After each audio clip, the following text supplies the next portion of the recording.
السلام عليكم ورحمة الله وبركاته. معكم أخوكم محمد بن رزق طه عبد الرحمن أحمد من قناة محمد EA X4. طبعا يا شباب اليوم بنشوف فيديوهات لكن ما بالبلاي ستيشن لأنهم منعوني. وثاني شيء سويت تسجيل خروج من البلاي ستيشن، يعني من البلاي ستيشن نتورك. المهم يلا خلونا نحضر باللابتوب. يلا عادي.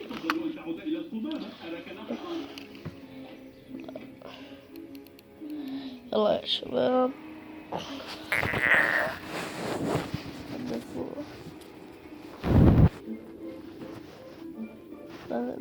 أكبر حبة كده من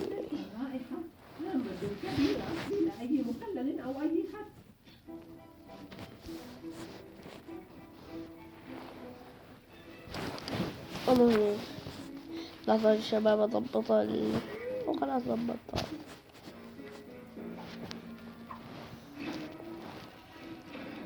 كده 100 صح.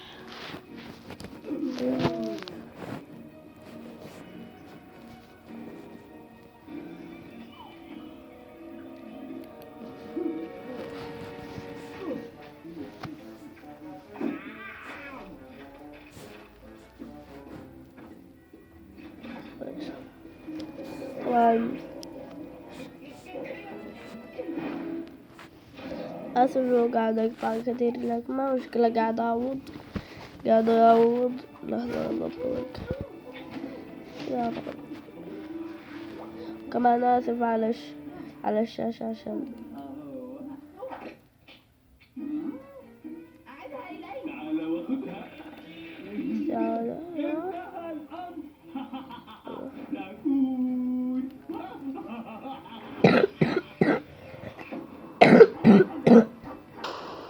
وانا صغير طبعا مقاطع مخيفة. طبعا اللي قلبه ضعيف لا يدخل بس.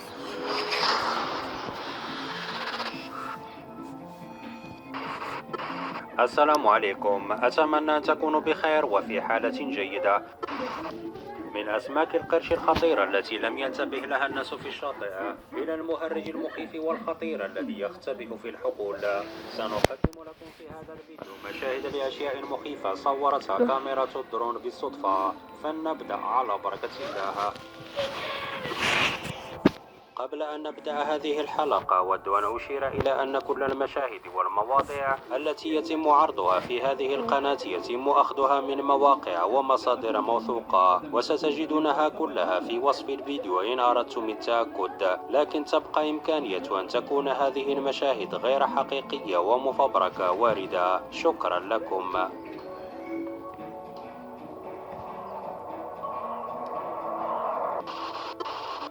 رقم 4.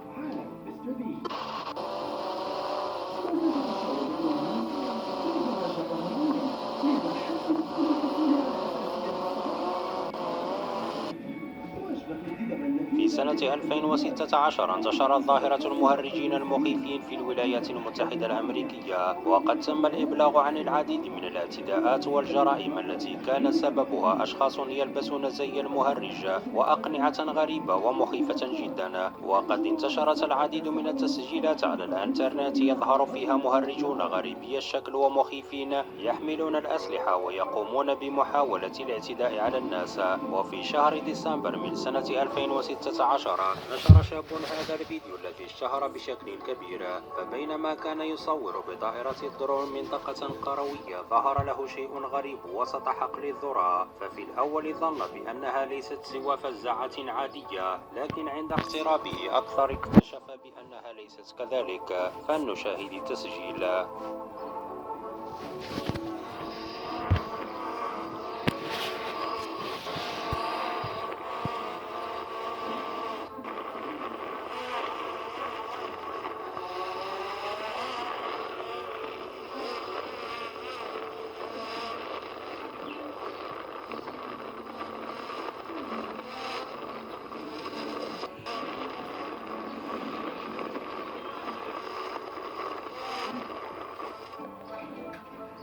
فكما شاهدتم فلقد كان يقف وسط حقل الذرة مهرج يلبس قناعا مخيفا، وعندما اكتشف بأن طائرة الدرون تصوره هرب بسرعة نحو الغابة. وقد قرر الشاب إرجاع طائرة الدرون ومغادرة المكان خوفا.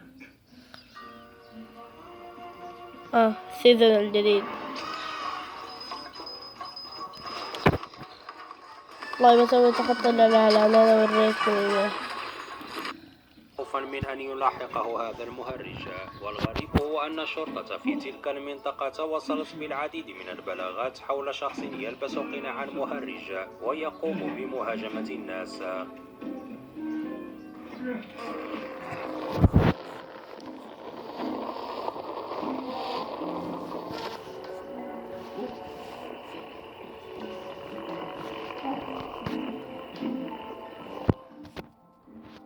فما السبب برأيكم الذي يجعل بعض الأشخاص يلبسون قناعا مهرجة ويقومون بالاعتداء على الناس وإخافتهم؟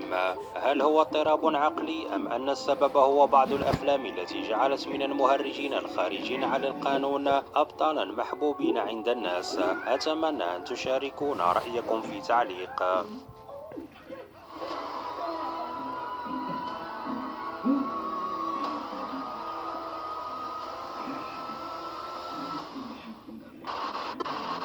رقم 3. Check this out. Drone footage from Miami Beach shows some close encounters with unknowing swimmers and a tiger shark on Friday, November 24th, the day after.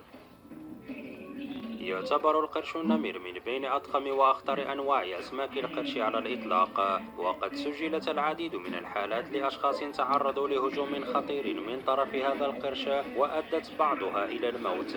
وفي 30 من شهر نوفمبر سنة 2017 صورت طائرة الدرون مشهدا مخيفا يحبس الأنفاس في إحدى الشواطئ بالولايات المتحدة الأمريكية. فبينما كان صاحب الدرون يصور الشاطئ لاحظ بأن هناك قرشا ضخما يسبح قريبا جدا من بعض الأشخاص، وقد كان يحوم حولهم ببطء دون أن ينتبهوا لوجودها. وقد اتضح بأن هذه السمكة هي من نوع القرش النمر الخطير. Check this out. Drone footage from Miami Beach shows some close encounters between unknowing swimmers and a tiger shark on Friday, November 24th, the day after Thanksgiving. Can you imagine? Both shark and humans appear unfazed by each other's presence in the video, though likely only due to the swimmers being blissfully unaware of the shark's presence. فكما شاهدتم فلقد كان هذا القرش يسبح قريبا جدا من هؤلاء الأشخاص، والغريب هو أنه لم يقم. مرحبا بك في الوكالة، أثنوا عليك كثيرا. هذا هو مخبأك. اشتري بطاقة المعرض. بمحاولة مهاجمة أي أحد منهم، لأن هذا النوع من أسماك القرش بالخصوص لا يتردد في الهجوم على البشر. لذلك فأعتقد بأن هؤلاء الأشخاص كانوا محظوظين بشكل لا يصدق في هذا اليوم. وقد اشتهر هذا الفيديو بشكل جنوني في تلك الفترة، وعرضته العديد من القنوات التلفزيونية وتكلمت عنها. Drone footage from Miami Beach shows some close encounters between unknowing swimmers and a tiger shark on Friday, November 24th, the day after Thanksgiving. Can you imagine? Both shark and humans appear unfazed by each other's presence in the video, though likely only due to the swim. CBS 11. تسبح واكتشفت بأن لديك ردة فعل مختلفة. أتمنى أن تشاركونا رأيكم في تعليق.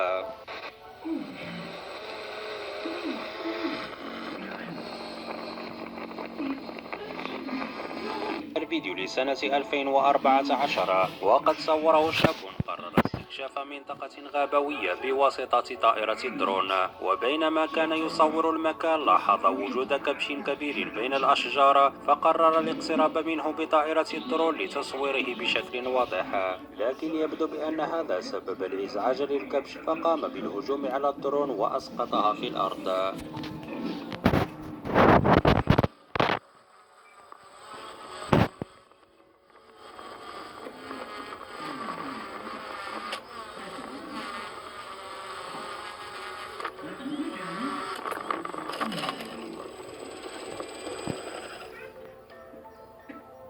بعد ذلك ذهب الشاب لذلك المكان ليقوم باسترجاع طائرة الدرون الخاصة به، لكن ذلك الكبش بدأ يلاحقه أينما ذهب ويحاول الهجوم عليها، وما حصل بعد ذلك كان مخيفا جدا بالنسبة لهذا الشاب. فلنشاهد التسجيل.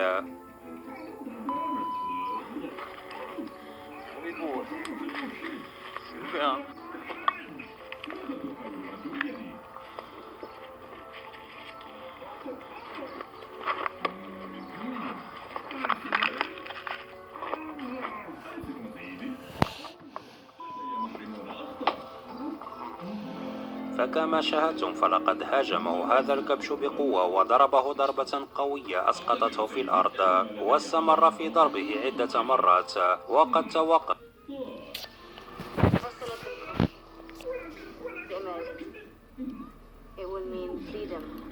التصوير بعد ذلك، ويقول صاحب الفيديو بأنه تمكن في الآخر من التخلص من هذا الكبش الخطير بصعوبة كبيرة، ويضيف بأن هذه الضربات تسببت له في عدة جروح بالغة. قبل أن نشاهد رقم 1 المرجو الاشتراك على حسابنا في الإنستغرام لتشاهدوا أشياء لا تنسوا الاشتراككم.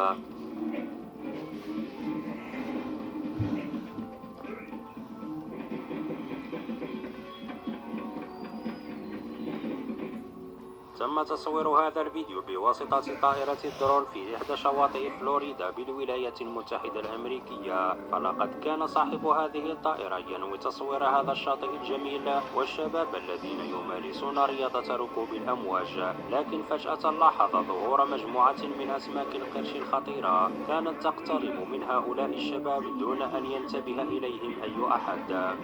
وقد كان هذا الشخص قريبا جدا من سمكة قرش خطيرة، حيث كانت تقترب منها وتحاول مهاجمتها دون أن ينتبه لوجودها.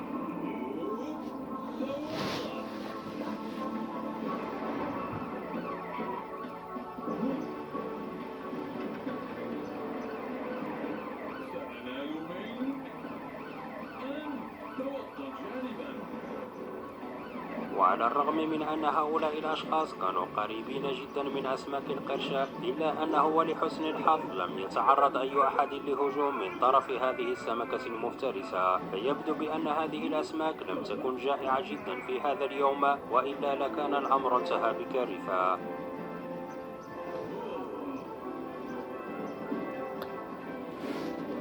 طبعا آسف على الأصوات، تعرفون صغير وقاعد يشوف كرتون أكبر. أصيبوا بالصدمة والخوف عندما اكتشفوا بأنهم كانوا قريبين جدا من هذه الأسماك، واعتبروا نفسهم محظوظين جدا. إذا كانت هذه بعض المشاهد لأشياء مخيفة صورتها كاميرات الدرون. أتمنى أن يكون هذا الفيديو قد نال إعجابكم. دمتم في أمان الله وشكرا لكم. الله، فبنكون وصلنا لنهاية المقطع. إذا عجبكم لايك، اشتراك، وحطوا كومنت. والسلام عليكم. أنا جون سينا ملك المدينة، أكل معكرونة، أشجع برشلونة، أبويا غشاش معه رشاش، أمي دبية مع بندقية، أمي دبية معها بندقية، أختي مرزوقة معها بازوكة، أنا مسكين معي سكين، قتلت واحد في شارع 60، حكموا علي 9 سنين.